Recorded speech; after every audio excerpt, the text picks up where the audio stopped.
जी sir, मैं आपसे निवेदन करूंगी आप मंच पर आकर अपना स्थान ले लीजिए ताकि हम हमारा अगला जो सेशन है मध्य प्रदेश का संग्राम उसे आगे बढ़ा सकें। एक बार जोरदार तालियां हो जाए स्थानीय सांसद रोडमल नागर जी के लिए।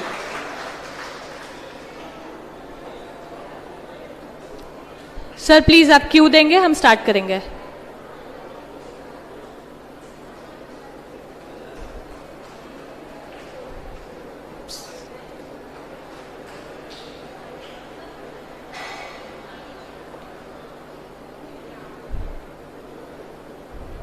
नमस्कार, एक बार आपका फिर से स्वागत है IBC 24 के खास कार्यक्रम जन संवाद में। और इस वक्त जन संवाद के चलते हम लोग राजगढ़ में मौजूद है।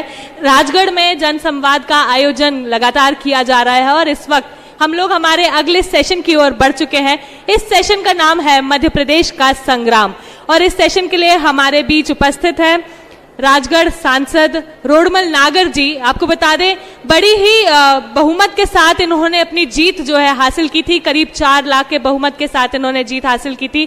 साथ ही में काफी समय से ये लगातार राजगढ़ सांसद बने हुए हैं और अब चुनाव आने वाले हैं। किस तरह से आगे देखते हैं राजगढ़ के विकास को, साथ ही में क्या कहता है चुनावी माहौल राजगढ़ का, इसे जानने के लिए हमारे साथ हमारे इस सेशन मध्य प्रदेश के संग्राम में स्थानीय सांसद रोडमल नागर जी हमारे साथ मौजूद है। इस सेशन को आगे बढ़ाएंगे हमारे सहयोगी राहुल सौमित्र जी।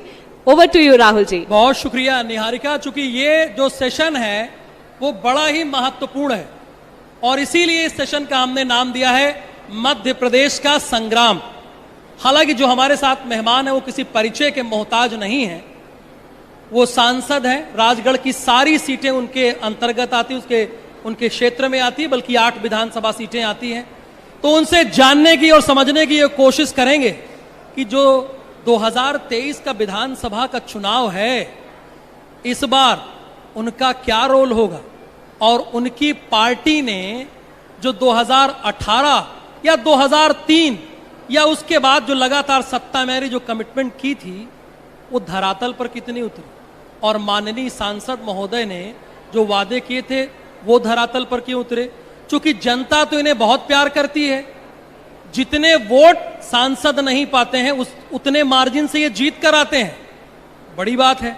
तो बहुत स्वागत, अभिनंदन है जनसंवाद के इस मंच पर। राजगढ़ में आप यहाँ के सांसद हैं रोडमल नागर जी। चूंकि बिना देरी किए जनता बहुत बड़ी संख्या में यहाँ उपस्थित है आपको सुनने के लिए। आपका एक सपना था और आप ये चाहते थे कि यहाँ के किसान पलायन ना करें, क्योंकि सबसे बड़ी समस्या थी कि उन्हें सिंचाई के लिए पानी नहीं मिला करता था। तो मैं आपसे जानना और समझना चाहता हूं कि आकांक्षी जिला भी है ये, तो अब तक पिछले 10 वर्षों में आपने अपने संसदीय क्षेत्र के लिए क्या कर पाए? वो माइक है आपका। देखिए, हकीकत में राजगढ़ जिला एक पिछड़ा जिला था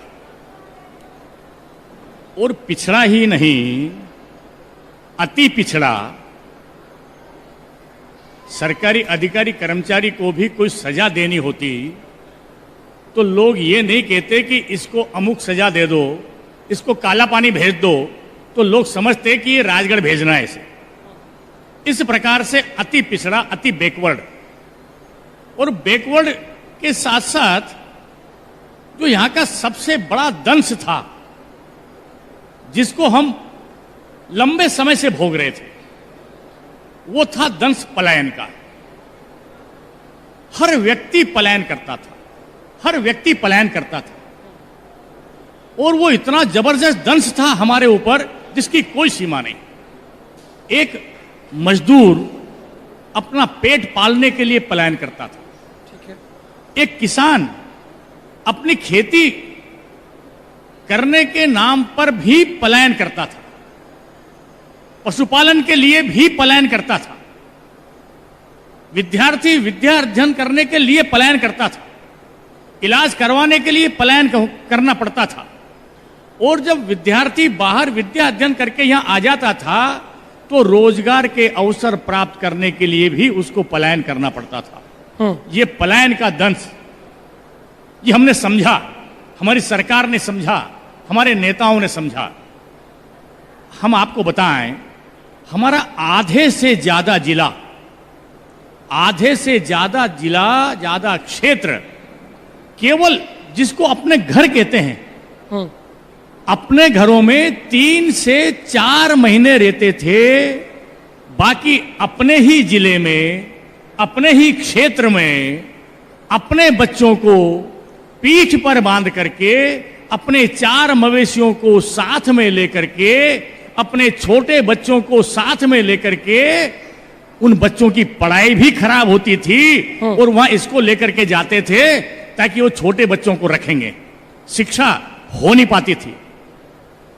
और अपने ही क्षेत्र में वो चराइले के रूप में, चराई के रूप में दर दर की ठोकरें खाते फिरते थे। हम भेलसा जाते थे, कटाई के लिए जाते थे।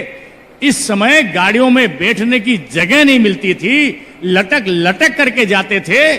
और एक बोरी अगर अनाज हम वहां से वापस लेकर के आ जाते तो अपने आप को धन्य समझते थे। ये स्थिति थी हमारी, ये स्थिति थी। यानी आप कह रहे हैं कि जो सिंचाई के पानी की समस्या थी वो आपने बहुत हद तक सॉल्व कर दी किसानों के लिए। हमने बहुत हद तक नहीं, लगभग सिंचाई की व्यवस्था को हमने समाप्त कर दिया है। हमारे यहाँ 5-5 नदियां बहती थी, लेकिन एक नदी पर डैम नहीं था। एक नदी के ऊपर हमने हर नदी के ऊपर बांध बनाया है। हमने नेवज नदी के ऊपर मोहनपुरा डैम बनाया, 4,500 करोड़ की लागत का डैम बना है, 4,500 करोड़ की। और 1.5 लाख जमीन उससे सिंचित होने वाली है। काली सिंध के ऊपर कुंडालिया डैम बना है। कुंडालिया डैम से भी लगभग 1,45,000 हेक्टेयर की जमीन सिंचित होने वाली है। वो भी लगभग यही 4,500-4,4200 करोड़ के लगभग का बांध बना है। हमने छोटे मोटी तो 19 संरचनाएं खड़ी की है जिनकी लागत करोड़ों में है। अपने आप में एक की लागत करोड़ों में है, लेकिन एक 4,500 करोड़ का, एक 4,200 करोड़ का, पार्वती के ऊपर रेसई में 2250 करोड़ का, उसका 65,000 हेक्टेयर जमीन लगभग उससे सिंचित होगी। रेसई वाला वो लगभग जो है 1,800 करोड़ का, उससे 65,000 और उससे 45,000 जमीन सिंचित होगी। जो क्षेत्र बच गया था, जहां पानी पहुंचा नहीं था, कहां है नर्मदा जी?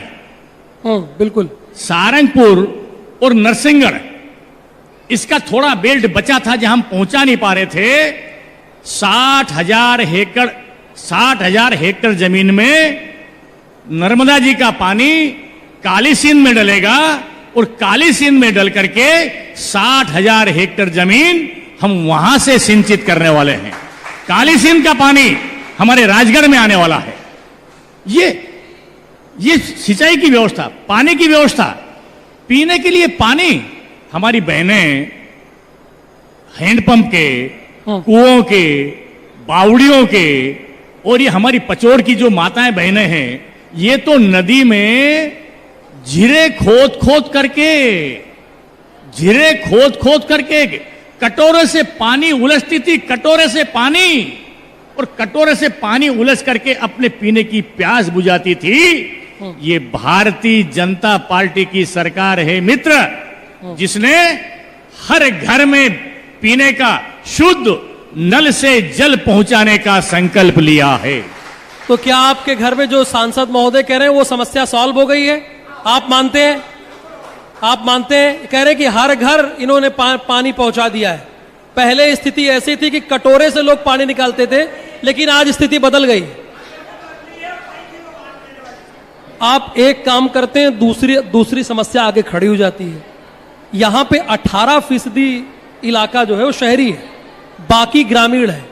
बिजली की समस्या ग्रामीण इलाकों में बनी हुई। जब मैं यहां 3 दिन से रुका हूं, कुछ ग्रामीण इलाकों में गया तो कह रहे हैं कि बिजली की एक समस्या है। देखिए, एक जमाना था बिजली के मामले में, जब 2003 या इसके पहले की जो सरकारें थी, अब नाम कांग्रेस जो कांग्रेस की सरकार थी, अच्छा, उस समय बिजली की क्या स्थिति थी?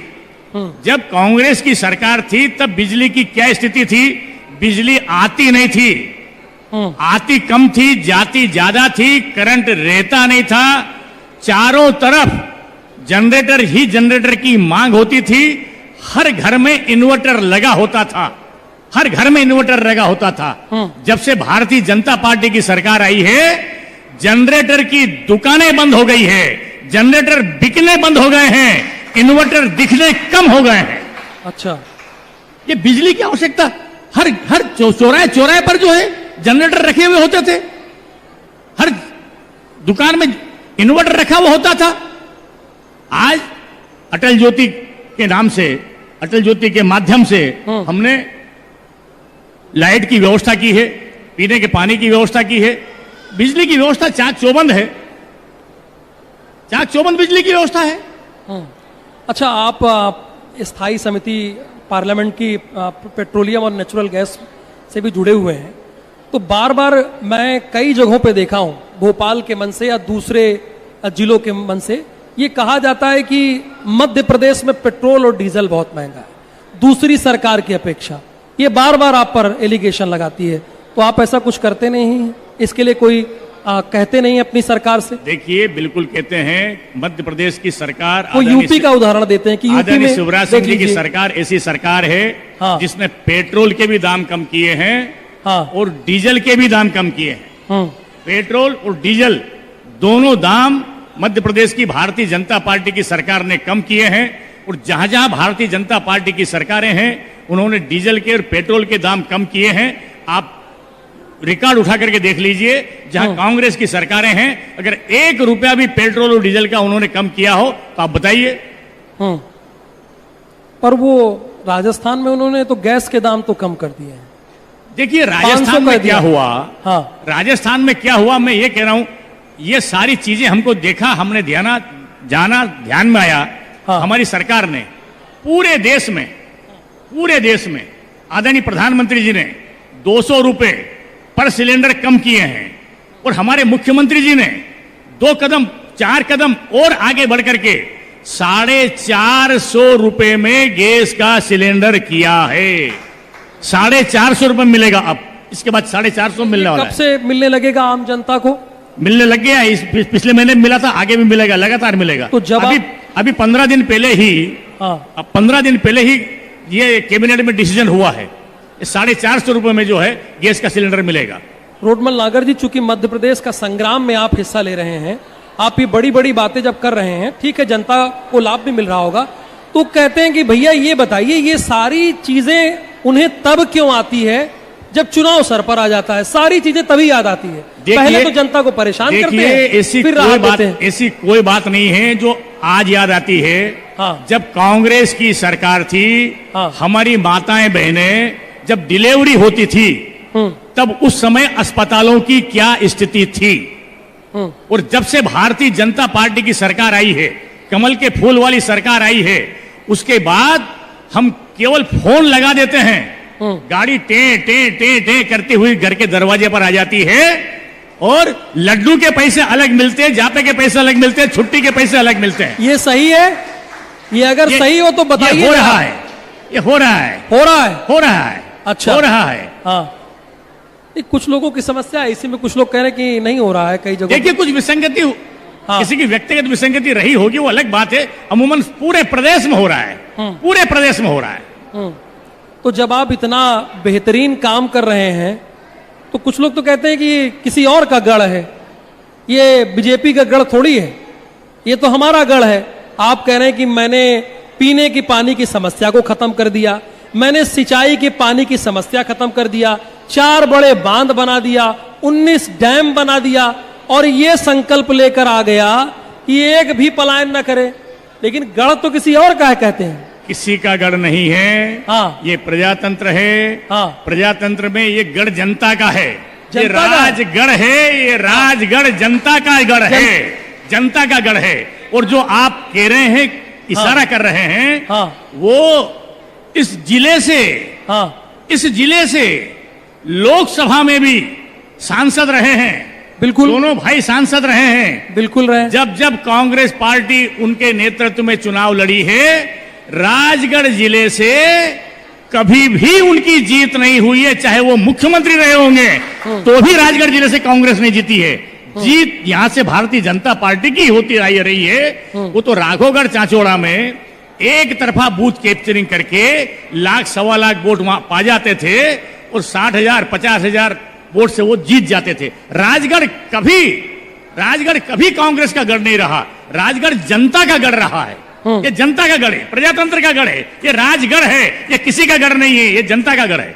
आप जनता का गढ़ कह रहे हैं, वो कह रहे हैं कि अब की बार 150 पार, जैसे हिमाचल में जीते, कर्नाटक में जीते, ऐसे एमपी में जीत लेंगे। आप जनता का गढ़ कह रहे हैं तो कह रहे हैं इसी जनता के भरोसे हम भी हैं और अब की बार 150 पार। इस जनता के भरोसे हम इसलिए हैं कि जनता के बीच में हम गए हैं। जनता की समस्या का समाधान हमने चुनाव आने पर नहीं किया है। जिस दिन से हम चुनाव जीत करके आए उस दिन से जनता की समस्या का समाधान कर रहे थे। ये हमारी बहनें जितनी बैठी हुई हैं, हमारे भाई जितने बैठे हुए हैं, ये राष्ट्रीय राजमार्ग है। ये राष्ट्रीय राजमार्ग भारतीय जनता पार्टी की सरकार बनने के बाद नहीं बना। ये राष्ट्रीय राजमार्ग भारतीय जनता पार्टी की सरकार आ गई उसके बाद बना हो, ये पहले भी था। लेकिन पहले इसकी क्या स्थिति थी? हम इंदौर जाते तो क्या कितनी परेशानी थी, हम भोपाल जाते कितनी दिक्कतें थी, हम राजस्थान जाते, हम ग्वालियर जाते, सपना था, सपना कैसे पहुंचेंगे, हड्डियां टूट जाती, गाड़ियां टूट जाती, परेशान हो जाते। आज भारतीय जनता पार्टी की सरकार आने के बाद ये सारे के सारे राष्ट्रीय राजमार्ग ऐसे हो गए कि पेट का पानी नहीं हिलता। यहां से बैठो कब इंदौर आ गया समझ में नहीं आता। हमने काम किया है। यहां रेलवे नहीं थी, रेलवे तो रामगंज मंडी भोपाल हमने शुरू करवाई थी। यानी आपने सड़कों को दुरुस्त किया है, बेहतर किया है, दुरुस्त किया है, हाँ, एकदम चाक चौबंद किया है। और चाहे राष्ट्रीय राजमार्ग की सड़कें होगी, चाहे गांव की सड़कें होगी, एक सड़क को हमने दुरुस्त किया है। इसी प्रकार से रेलवे, ये जो रेलवे रामगंज मंडी भोपाल हमने शुरू करवाई थी, श्रद्धेय प्यारेलाल जी खंडेलवाल ने अथक परिश्रम करके इस रेलवे लाइन को प्रारंभ करवाया था। लेकिन 2013 में इसको झालावाड़ तक ला करके ड्रॉप कर दिया था, समाप्त कर दिया था कि अब इसकी आवश्यकता नहीं है। राजगढ़ वालों को रेल नहीं चाहिए, राजगढ़ वालों को ट्रेन नहीं चाहिए। आदरणीय प्रधानमंत्री जी की सरकार इस जनता जनार्दन के भरोसे आई और इनके पराक्रम से, इनकी मेहनत से हमने लगातार वहां पर सवाल उठाए। उस रामगंज मंडी भोपाल को आदरणीय प्रधानमंत्री जी ने अपने फास्ट ट्रैक में लिया और फास्ट ट्रैक में लेकर के इतनी द्रुत गति से काम चल रहा है कि हमारा टारगेट ये है कि 2024 के अंत तक हम ट्रेन में बैठ करके कोटा से लेकर के, झालावाड़ से लेकर के खिलचीपुर, राजगढ़, ब्यावरा, नरसिंहगढ़, कुरार होते हुए भोपाल पहुंच जाए। ताकत के साथ काम चल रहा है, वो हमने करके दिखाया, जो असंभव हो करके दिखाया है। रोडमल जी, आप कह रहे हैं कि लाडली बहना के जरिए आपने 1,25,00,000 से ज्यादा महिलाओं को लाभान्वित किया है। ये आप कह रहे हैं प्रियंका गांधी, जो कि कहती हैं लड़की हूं लड़ सकती हूं का नारा देकर ग्वालियर में आई और वो 5 गारंटी जनता को देके गई हैं। 5 गारंटी देके गई हैं, व्यक्तिगत आरोप प्रत्यारोप से इतर उन्होंने 5 गारंटी जनता को दिया है और कहा यही हमारी ताकत है। भाई देखिए, हाँ, कोई गारंटी दे रहा है, आएगा तब। इन्होंने पहले भी गारंटी दी थी। अच्छा, राजगढ़ के लोग ही नहीं, पूरे मध्य प्रदेश के मतदाता समझदार हैं, जागरूक हैं। किसी मतदाता को कोई अंधकार में रख नहीं सकता। ये गारंटी देने की बात कर रहे हैं। उन्होंने कहा था हम 2 लाख तक का कर्जा 10 दिन में, 1 2 3 4 5 6 7 8 9 10 दिन के अंदर अगर कर्जा माफ नहीं हुआ तो हम कुर्सी से नीचे उतार देंगे। कर्जा तो माफ हुआ नहीं। हाँ, झूठे वादे, झूठे पुलिंदे, झूठे आश्वासन, ये कर देंगे, वो कर देंगे, वो कर देंगे। अरे जो तुम कर नहीं पाओगे वो हो हमारा मामा, हमारा भैया कर रहा है, उससे ज्यादा कर रहा है, उससे ज्यादा कर रहा है। भाई तुम कहां सपने देख रहे हो, कहां सपने देख रहे हो? हम करने वाले लोग हैं, वो बोलने वाले लोग हैं, झूठे वादे करने वाले लोग हैं, वादे करने के बाद मुकरने वाले लोग हैं। झूठ झूठ झूठ झूठ, इसके सिवाय कांग्रेस पार्टी कुछ नहीं करती। आप कह रहे हैं करने वाले लोग हैं, अब वो कह देते हैं कि कर तो रहे हैं, युवा बेरोजगार हो रहे हैं, भ्रष्टाचार हो रहा है, ये सारी बात वो भी कह रहे हैं।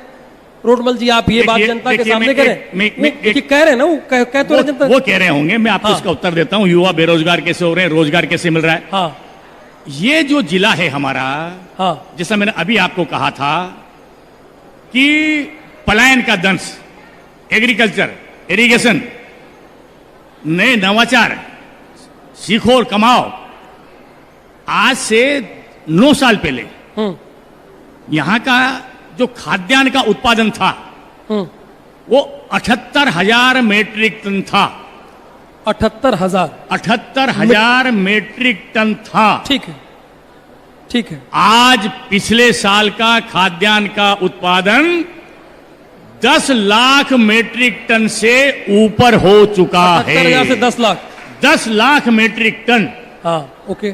48,000 हेक्टेयर जमीन में सिंचाई होती थी। 48,000 हेक्टेयर में हम 4 लाख हेक्टेयर जमीन में सिंचाई कर चुके हैं। 5.5 लाख हेक्टेयर जमीन में नई सिंचाई करने के लिए जा रहे हैं। क्या बात करते हैं आप? क्या बात करते हैं आप? किसके आंकड़े, किसकी बोली, किसका क्या? पहले नदियां नहीं थी क्या? पहले बजट नहीं था क्या? पहले संरचना नहीं थी क्या? सब था। अगर नहीं था तो जनता के भला करने की, जनता का भला करने की इच्छा शक्ति नहीं थी। इच्छा शक्ति ये केवल भारतीय जनता पार्टी और उसके कार्यकर्ता और उसकी सरकारें ही हैं जो जनता का भला करने का काम करती है और जनता का भला कर रही है। ठीक है, आप कह रहे हैं कि इसके पहले की जो सरकारें रही उनमें इच्छा शक्ति नहीं थी, लेकिन अब बीजेपी में एक अंतिम प्रश्न, चूंकि जाहिर सी बात है हम और आप दोनों लोग और ये जनता सभी समय से बंधे हुए हैं। इस बार राजगढ़ में 5 में से भारतीय जनता पार्टी कितनी सीटों पर, ये पुख्ता बताइए, क्योंकि यही क्लिपिंग चलेगी सर। 5 में से 5 सीटें भारतीय जनता पार्टी के पक्ष में जाएगी। पक्का? पक्का 100%। हाँ। 5 सीटें भारतीय जनता पार्टी भारी बहुमत से जीतने वाली है। इस आत्मविश्वास के पीछे की वजह क्या है? हमारे ये अपने काम, कॉन्फिडेंस की वजह क्या है? भारतीय जनता पार्टी की सरकार का विकास, जनता हाँ। का लगाव, जनता का विश्वास तो ये जिम्मेदारी आप अपने ऊपर लेते हैं हमारे ऊपर लेते हैं कि बिल्कुल 5 हमारे में से ऊपर लेते 5 हैं। प्रत्येक ये राजगढ़ कार्यकर्ता की धरती से कह रहे हैं आप? हम राजगढ़ की धरती से कह रहे हैं। भारतीय जनता पार्टी का प्रत्येक कार्यकर्ता इतना आशान्वित, इतना संकल्पवान है, दृढ़ इच्छा शक्ति उसकी है। उसने तय कर लिया है, राजगढ़ क्षेत्र के मतदाताओं ने तय कर लिया है, यहाँ के विकास को देख करके तय कर लिया है। चाहे मेडिकल कॉलेज होगा, चाहे आदर्श महाविद्यालय होगा, चाहे जितनी संरचना यहां पर खड़ी हुई है, सारी चीजों को देख करके व्यावसायिक महाविद्यालय, शिक्षा के क्षेत्र में व्यावसायिक महाविद्यालय पूरे मध्य प्रदेश में, पूरे मध्य प्रदेश में अगर कोई पहला शिक्षा का व्यावसायिक महाविद्यालय गवर्नमेंट की ओर से बन रहा है तो वो राजगढ़ की धरती पर बन रहा है। इसको युवा देख रहा है, समझदार व्यक्ति देख रहा है। माताओं बहनों की समस्याओं का समाधान, किसानों की समस्याओं का समाधान, आम कार्यकर्ता की जिजीविषा और सबका संकल्प, 5 सीटें भारतीय जनता पार्टी जीतेगी। बहुत शुक्रिया रोडमल नागर जी। अगर रोडमल नागर जी ने ये बातें कही, एक बार जरा तालियों से स्वागत कीजिए इनका। अगर इन्होंने जो दावे कहे हैं, वादे कहे हैं और आप उसका लाभ उठा रहे हैं, बहुत बहुत धन्यवाद आपका। आपने बड़ी बेबाकी से राजगढ़ के सवालों का जवाब दिया और आपने बताया कि किस तरह से आप राजगढ़ बीमारू जिला हुआ करता था और आज उसे आप इस हद तक लेकर गए हैं कि यहां पर सिंचाई की और पीने की पानी की समस्या खत्म हो गई है। नमस्कार। अब आवेदन है निहारिका जी से कि रोडमल नागर जी को सम्मान प्रदत्त करें और ये अपने, मैं गुजारिश करूंगा जो आपने कमिटमेंट किया है ये अपने राजगढ़ वाले कार्यालय में रखिएगा, दिल्ली मत ले जाइएगा। जो किया है जनता ध्यान रखे, हमेशा याद रखे।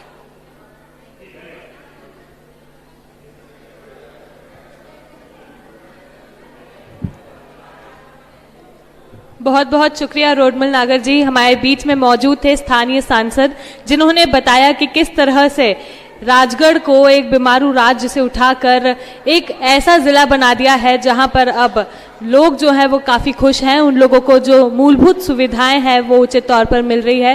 साथ ही में जो शिकायतें लोगों की बनी हुई थी उसे भी दूर करने में लगातार उनका हाथ बना हुआ है। अगले सेशन की ओर हम जल्द ही चलेंगे, तब तक के लिए बने रहिए हमारे साथ। एक छोटे से ब्रेक के लिए यहाँ रुकेंगे, जल्द हाजिर होंगे जनसंवाद में।